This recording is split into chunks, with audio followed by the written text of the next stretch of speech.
Welcome to the deep dive. Today, our mission is to, well, really plunge into something foundational in Stoicism, but maybe a bit overlooked. Their physics. Yeah, it's often overshadowed by the ethics, the practical stuff, about handling emotions. Exactly. We hear about managing anger, about resilience, but that whole ethical framework, it actually stands on this, frankly, pretty staggering idea about the universe itself. The idea that the universe is this single, rational, even divine, living thing.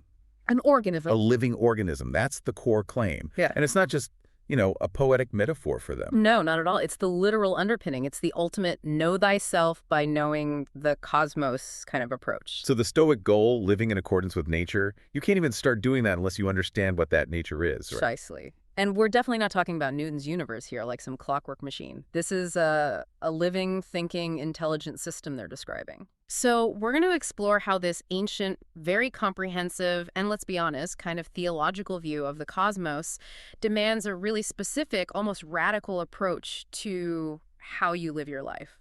The ethical conduct flows directly from the physics. Yeah. You can't separate them. Right. And before we really unpack the physics itself, it's worth just touching on the people who followed this. The range is incredible. It really is. Because this wasn't some niche philosophy just for scholars. It worked across the board in Roman society. You've got the big names, the Roman Stoics, living these completely different lives. There's Seneca. Hugely wealthy, advisor, tutor to Emperor Nero, a pretty volatile guy. Then you have Epictetus, a former slave. Yeah. Started literally owned by someone else, gains his freedom, becomes this incredibly influential teacher, apparently owned almost nothing, just his cloak and a mat.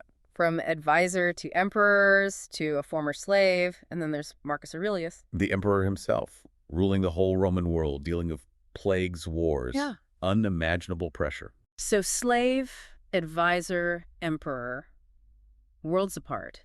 Yet they all held on to Stoicism, used it as their guide. It speaks volumes about the power and the coherence of the underlying philosophy, doesn't it? Which they traditionally broke down into three parts. The famous Stoic triumvirate: logic, ethics, and physics. Right. And the early guys, Zeno, Chrysippus, they didn't see these as separate subjects you just study in isolation. They were interconnected, parts of a whole. They use these great analogies to show how they fit together, like comparing philosophy to a living body. That's the most famous one, I think. In that analogy, logic provides the structure, the skeleton, the sinews. It gives rigor, protects against bad arguments. It's the how-to of thinking clearly. Makes sense, the framework. Then ethics, that's like the flesh, the muscles, the working parts. It's applying the principles, actually living the good life. Okay, bones and flesh. So what's physics? Physics is the soul. Okay, that lands differently. Physics isn't just some optional module on cosmology. Not at all. It's the animating spark. The reason why the ethics work, the reason why you should live that way. A body without a soul is just inert. It gives the whole system its lifeblood. Exactly. Or, if you prefer a different picture, they also use the analogy of a fertile field. Right, the agricultural one. Yeah. Logic is the wall around the field structure. Protection again. Ethics is the fruit that grows, the harvest, the goal. Physics. Physics is the land itself, or the trees growing in the land. It's the fundamental reality, the nature of the ground, that allows anything to grow at all. So understanding physics, this knowledge of the divine, as they called it, it's not optional for wisdom. It's step one. It's essential. And that brings us right back to that core doctrine. The universe itself is this conscious, divine being. A single, intelligent organism. That's the heart of it. It's unified, it's alive, and it's often identified directly with universal reason, or even with Zeus, the supreme god. This is so different from a distant creator god or just impersonal laws. It's active, intelligent. Very active, everything's connected, everything's guided. It's a sentient system. And that immediately connects to ethics, doesn't it?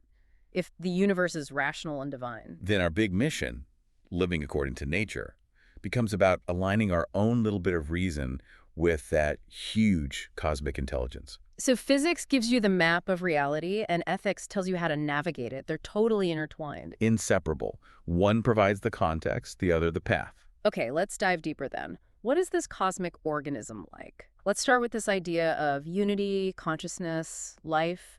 Because honestly, that unity feels counterintuitive to us now, I think. We tend to see a vast, cold, separate universe. Right, we feel like isolated observers. But for the Stoics, that feeling of separation is basically an illusion. Marcus Aurelius really seemed to grasp this, didn't he? His meditations sound almost like someone having a mystical experience. It really does. He talks about the universe having a single body and a single consciousness. You can almost feel his perspective shifting as he writes in his private journal. He talks about this transformed sight. Transformed how? He says he stopped seeing just separate things, fragmented events. Instead, he saw only the whole to which every part belongs. And that whole suddenly felt more real than anything else. Wow, that's a fundamental shift in perception, from being just in the world to being part of it. Exactly. He writes that every individual mind is a tiny particle of one great mind. Everything is intricately woven together, forming a single fabric and chain of events. This cosmic web, this cohesion, is absolutely central. Okay, but how did they think this unity was maintained? Physically, you said they were physicalists. They were. They believed everything real is material, but their idea of matter wasn't just dead stuff. The universe is held together, animated, by this special substance they called pneuma. Pneuma, like breath or spirit. Sort of, but more dynamic. Think fiery breath or intelligent tension. It's described as a mix of fire and air, and it acts like the cosmos' nervous system. Okay, so it's everywhere. It permeates everything, all matter. It gives things their shape, holds them together, gives them life. Our own souls, for the Stoics, are just localized bits of this universal pneuma. Ah, so that's why Marcus could say our mind is a tiny particle of one great mind. Yeah. It's literally made of the same stuff. Precisely. It's the same organizing intelligent substance. Pneuma is the physical basis for cosmic unity and consciousness. So pneuma ensures unity. And this living, unified cosmos, you said, is also rational and benevolent. Yes, supremely rational and benevolent. And this is where they make perhaps their most ambitious claim. They are strict determinists. Every single event is caused by a prior event in an unbroken chain. Total determinism. Sounds bleak. But here's the twist. They insist this deterministic unfolding is the work of a perfect divine intelligence. They basically equate cosmic nature with several concepts all at once. Which concepts? Reason, fate, providence, and Zeus. They're all just different ways of naming the same thing. The single, benevolent, organizing principle of the universe. So fate isn't some blind, random force. It's not for the Stoics. Fate is the perfect plan of divine intelligence unfolding. It's providence in action. Every cause and effect is part of the best possible arrangement. The best possible arrangement. That's the radical part. Because this cosmic intelligence, Zeus, providence, whatever you call it, is perfectly rational and good, the whole sequence of events is seen as the flawless execution of its plan. Which leads to that quote from Epictetus. Exactly. Epictetus argues that the world's structure is so perfectly planned that, and this is mind-blowing, no state of the world at any time could have been different from what it is, nor could it have been better planned than it actually is. Wow. That completely eliminates regret, doesn't it? Or wishing things were different, if only becomes meaningless. Totally meaningless. If the world literally couldn't be better, then even the things that feel awful to us must be necessary parts of that perfect whole. That's a challenging idea, but a powerful one for dealing with hardship. It frames everything differently. The universe works for the good of the whole, even if it's tough on a specific part, like us sometimes. And this view really set Stoic physics against its main competitor back then. Which was Epicureanism. Right. We need to kind of place Stoicism on that ancient intellectual map. The Stoics were physicalists. Yes, everything's material. But they were strongly anti-reductionist, thanks to pneuma giving everything structure and purpose. Their focus was on unity, cohesion. Cosmic unity and cohesion. Now contrast that with the Epicureans. Lucretius, their great poet, argued the universe is just bodies and void, empty space and atoms. Atoms moving randomly. Yeah, atoms moving through the void, clashing by chance, sometimes swerving randomly, forming worlds without design. Yeah. That idea of random, meaningless collisions was horrifying to a Stoic. So it's intelligent design versus pure chance. Perfect order versus potential chaos. So that's the fundamental divide. For Epicurus, suffering has no inherent meaning. For the Stoics, it must have meaning within the perfect plan, even if we can't immediately see it. And this commitment to unity, to everything being connected by pneuma, it even affected how they thought about abstract things, like edges or surfaces. It did. It's a bit of a philosophical deep cut. But they wrestled with the nature of limits. If everything real is material, is the surface of this table also a material thing? I see the problem. Is the boundary itself a thing? The more standard Stoic view was, no, Limits like surfaces or edges are just mental constructs. They exist in intellectually in our minds, but they don't have their own separate physical reality. Yeah. You can't peel off the surface from the object. It's just where the object stops. Exactly. And this reflects their anti-corpuscularian view. The universe isn't just a pile of tiny separate bits bumping into each other. It's a single cohesive whole, organized by this active pneuma. Okay, so we have this unified, rational, divinely planned, deterministic organism, which brings us smack into the big problem, doesn't it? The paradox. The huge one. How do you reconcile a totally deterministic cosmos? A world where nothing could be different with human freedom, with moral responsibility. This whole system is governed by what they call fate. And Stoic fate means It means precisely that unbroken chain of causes, universal causal determinism. Marcus Aurelius, with the weight of the world on his shoulders, really grappled with this. He saw the stark choice. Either it is providence which disposes of all things, or atoms. providence or atoms, design or chance. And he clearly landed on providence. He saw the universe as a regular state, under one polity, one Yeah. government, basically. So accepting determinism is step one for Stoic wisdom. You have to accept the reality of the causal chain. But wait, if everything's determined, including my choices, my actions, doesn't that just make me a puppet? How can I be responsible if I'm just playing out a script? That sounds like fatalism, not freedom. That's the crux of it, the compatibility problem. How can determinism and responsibility coexist? It's maybe the biggest challenge anyone ever threw at Stoicism. So how did they answer it? You mentioned Chrysippus earlier. Right, Chrysippus, the second great leader of the Stoa, offered a really subtle solution. It hinges on making a distinction about the types of causes involved in human action. He separates what's in our power from just things happening. How does he make that separation? What's the special structure? It involves assent and impulse. Chrysippus said there are two kinds of causes for any action. First, you have the antecedent or external causes. These come from fate, the outside world. They present the situation, the impression. Think of them as necessary, but not sufficient on their own to make you act. Okay, so something happens to me. That's the antecedent cause. What's the second kind? The second is the internal or ascensional cause. This is your mind's response to that external event. It's your judgment, your assent, your impulse to act. This cause is sufficient to produce the action and makes it your action. So the external event pushes, but my internal response actually directs the action. How did he illustrate this? He used this brilliant analogy of rolling a cylinder and a cone down a hill. If you push both of them, the initial push is the same external antecedent cause. It gets them moving. But that push doesn't determine how they move, does it? No, because the cylinder will just roll straight, but the cone will wobble or spin in circles. Exactly. The way they move depends on their own inherent shape, their internal nature. Chrysippus argued, our minds are like that. Fate provides the external push. Someone insults you, you lose money, you face temptation. That's the antecedent cause. But how I react depends on my internal nature. Precisely. Whether your mind assents rationally, say, with patience to the insult, or irrationally, say, with anger, depends on its internal state, its character, its judgments. That internal assent is the decisive cause for which you are responsible. That makes more sense than just saying we have the power to do what we must do. Still, you can see why people got confused, right? If the final outcome is fated anyway. It's still tricky. Commentators often ask, well, is the only power we have just the power to agree to what was going to happen anyway?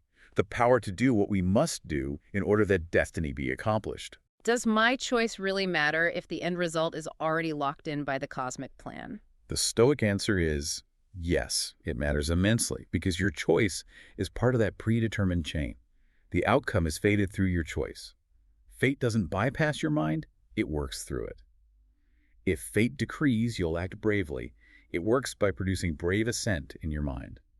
So determinism doesn't eliminate freedom, it just relocates it. It confines it to that internal act of judgment, of assent. Exactly. And this is where Epictetus becomes so crucial. He really zeroes in on the location of true freedom. Our volition, our faculty of choice, what he called prohairesis. Epictetus, the former slave, he'd know a thing or two about what can and can't be controlled. He absolutely did. He insisted that our essential self is this power of choice, this volition. If we identify with our body, our job, our reputation, our possessions, anything external, we're setting ourselves up for misery because all those things will be taken away by fate, by illness, by other people. They're not truly us. They're not. But if we identify only with our power to judge and assent, that is where we find genuine, unshakable freedom. And he claimed this internal freedom was absolute. Remarkably, yes. He argued that Nothing, not even Zeus, not even the entire causal chain of the universe, can force your ascent. Your volition, by its very nature, cannot be compelled. Someone can chain your leg, threaten your life, but they cannot make you agree internally that your situation is truly evil, or make you betray your principles. That's the inner fortress, the one place we're completely sovereign. It is. So, the only thing that is truly up to us is how we use our mind. Our judgments, our desires, our aversions. The whole Stoic ethical project then becomes about learning to make that sharp distinction. What depends on me, my judgments, and what doesn't, everything else. So proheresis, this volition, it's like the CEO of the mind. It uses the senses, the memory, but it's the deciding faculty. That's a great way to put it. Epictetus would say, you are not your arm. You are the capacity that chooses how to use the arm, or chooses how to feel about losing the arm. Separating your core self from externals is the key to freedom in their deterministic world. Okay, so this intricate philosophical setup, rational, divine, deterministic universe. But with this one tiny point of absolute human freedom in our volition, this directly leads us to Stoic ethics. The goal is living in agreement with nature. Right, and that goal, which they called eudaimonia, often translated as flourishing or happiness, is really about achieving perfect rationality. Aligning our little spark of reason with the big cosmic reason. Exactly. The human mind, being a fragment of the divine mind, needs to understand how things work, the determinism and the providence, and then consciously choose to align his own judgments and actions with that universal perfect rationality. If the cosmos is rational, the best life for a rational being is to be rational. And accepting this cosmic design, this perfect plan, totally reframes how we should view adversity, doesn't it? Completely. If everything happens according to a perfect, unalterable plan, then wishing things were different is fundamentally irrational. It's like wishing gravity didn't exist. It's pointless. So instead of fighting reality or wallowing in what ifs, You practice acceptance. You have to view whatever happens, illness, loss, betrayal, anything conventionally bad as your specific allotment that is right for us. That's Epictetus again. It's what fate has assigned you. that's incredibly tough, though. How did they actually sell that idea when real tragedy strikes, saying the death of a loved one is the right allotment? They didn't deny the emotional pain, the grief, that's natural, but they reframed the meaning and the response. Epictetus, for example, would advise someone grieving to remember that what was lost was ultimately part of the cosmic flow, like returning borrowed materials. Crucially, the event itself, however painful, becomes the necessary stage for demonstrating virtue. So the difficulty isn't a punishment, it's a test, an opportunity. Precisely. It's the required opportunity for you to discover and play your unique role in the grand cosmic drama. If you get sick, that's your cue to show endurance and patience. If someone treats you unfairly, that's your chance to practice forgiveness or self-control. The external event sets the scene. Your rational response writes your character's part. And this connects directly to that famous Stoic idea about indifference, right? Things that aren't truly good or bad. Exactly. Since providence, this perfect cosmic plan distributes things like health, wealth, sickness, poverty to both morally good and morally bad people. Then those things can't possibly be the ultimate good or evil. Right. If health was the supreme good, a perfect providence wouldn't give it to a wicked person. So life and death, reputation, pain and pleasure, money, poverty, all these things happen to everyone. They are morally neutral. They're indifference. They don't touch our actual moral character. Correct. The only thing that is truly good is virtue. Wisdom, justice, courage, moderation. And the only thing truly evil is vice, the opposite. And crucially, virtue and vice reside only in our volition, the one thing we control. Everything else is external and ultimately indifferent to our moral core. Which is why Epictetus hammers home the danger of attachment to these externals: body, possessions, reputation. He calls it a certain recipe for disappointment, anxiety, and emotional enslavement. If your peace of mind depends on keeping your job, or on someone liking you, or on staying healthy forever, You've basically handed over control of your happiness. you've made yourself vulnerable, a slave to things outside your command. Yeah. You have to fiercely guard that inner citadel of volition. It's not about hating nice things. It's about understanding they are preferred indifference, fine to have, maybe even work towards reasonably, but ultimately irrelevant to your true worth and happiness, which comes only from virtue. Wow. Understanding the physics really does give the ethical practices so much more force. It's not just self-help, it's aligning with the cosmos. So reframing adversity. Seneca had that powerful analogy too, didn't he? Yes, the general and his soldiers. Seneca argued that God, or providence, doesn't test the weak. The toughest challenges, the most dangerous missions, are given only to the most worthy individuals. Like a general sending his best troops into the thick of the fight. Exactly. He wouldn't send his elite veterans to guard the supplies in the rear. He sends them where the fighting is hardest. So if you're facing immense hardship, financial ruin, political exile like Seneca himself faced, chronic illness, the Stoic view is that the cosmos considers you strong enough to handle it. It's an opportunity to prove that strength. It turns victimhood into a kind of perverse compliment from the universe. In a way, yes. And what about the flip side? The person who has no hardship, the life of constant ease, luxury, wealth. What did Seneca think about that? He saw unending luxury and wealth as the real misfortune, because constant ease strips away the chance to develop character. If you never face difficulty, how do you develop courage, patience, resilience? You become soft, complacent. Lazy, complacent, ungrateful, greedy, he argued. Adversity, ironically, is the training ground for virtue. It tests your mettle, strengthens your volition. Luxury weakens it. That's such a radical inversion of how we usually think about good and bad fortune. Okay, let's get practical. This cosmic view feeds directly into what the Stoics called the discipline of perception, right? Controlling our judgments. Absolutely. If the universe runs on this rational, deterministic plan, then the external events themselves, the job loss, the insult, the diagnosis, are just matter in motion, organized by pneuma. They are, as Marcus Aurelius said, still and motionless in themselves. They don't have feelings or intentions. Exactly. They are incapable of caring about our anxiety or excitement. Marcus famously wrote, "They are not people. They're just facts, circumstances, awaiting our interpretation, our judgment." So any distress we feel doesn't come from the event. It comes from us. All your perturbation, Marcus wrote, comes from inward opinions about them. The only thing inherently good is a virtuous character. Everything else, money, health, comfort, is just matter in motion. And Marcus had that technique for stripping away the false value we add. Yes, the decomposition technique. He advised looking at something desirable, say, a fancy meal, and breaking it down objectively. Give us an example. Okay, that delicious roast pork. It's the dead body of a pig, that expensive vintage wine, fermented grape juice, that beautiful purple robe, sheep's wool dyed with shellfish guts. Ha! Okay, that certainly takes the glamour off. It does. By reducing the thing to its raw materials, you strip away the subjective emotional value judgment you've layered onto it. You see that the goodness wasn't in the thing, but in your opinion about the thing. Which means the only thing that can truly harm us is our own irrational judgment. This applies to insults too, right? Epictetus had specific advice there. Masterful advice. He said, "What is insulting is not the person who abuses you, but the judgment about them that they are insulting. You only get hurt if you consent to the idea that you've been harmed." If you agree with the premise that their words have power over your inner state. Right. And since other people's words and actions are external to you, not under your control, they are ultimately indifferent to your essential self, your volition. If someone insults you, that reflects their flawed judgment, their vice, not yours. It's their problem. Which brings us to the practical goal, cultivating detachment, which isn't about being cold or unfeeling. No, it's about moderation, rational assessment in relation to these external things. It's achieved by rooting out false beliefs, like the belief that wealth equals happiness, and finding genuine, lasting satisfaction in wisdom, in virtue, in freedom from illusion.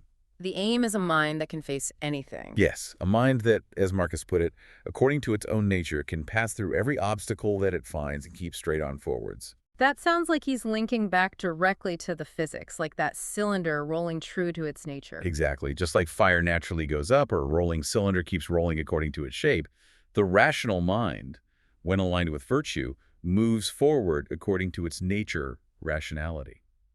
Obstacles become fuel or things to go around, but they don't fundamentally stop or damage the core self. The detachment means you avoid being elated or crushed or otherwise worked up about them. You maintain an inner equilibrium. You remain steady, unimpaired in your essential self, your volition, no matter what's happening externally in the flow of fate. This has been a fascinating deep dive. So just to quickly synthesize the core ideas of Stoic physics, the universe is one thing, a rational, unified, benevolent, living organism. And it's entirely deterministic, everything unfolding according to a perfect causal chain, held together and animated by this stuff called pneuma. And this is the crucial bit within that determined system, humans possess an absolute untouchable freedom. Located specifically in our volition, our prohairesis, our ability to judge, assent, and form intentions. That's the seed of our moral identity. So the cosmic plan, fate, providence, dictates the circumstances, our allotment. But our human reason, our volition, dictates our response. Wisdom is aligning that response with the rational nation of the cosmos. Which means accepting what happens as necessary and focusing entirely on the quality of our choices, our virtue. And this leads directly to those powerful ethical practices: managing perception, reframing adversity, detaching from externals. Right. And to wrap up, let's go back to Marcus Aurelius and that idea of his transformed sight. He felt his old way of seeing things, his old worries and desires, were like looking through smoke. Yeah, smoke through which I glimpsed nature darkly, he said. He came to see that his moral core, his integrity, was the one thing nothing external, not emperors, not illness, not fate itself, could ever touch. Which leaves us with a final thought for you, the listener.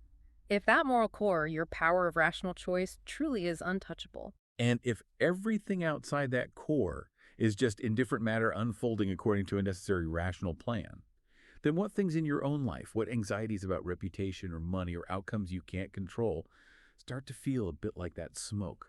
What false attachments might be obscuring that central, unassailable part of yourself? What would it really mean to see the fabric of the cosmos and your place in it clearly?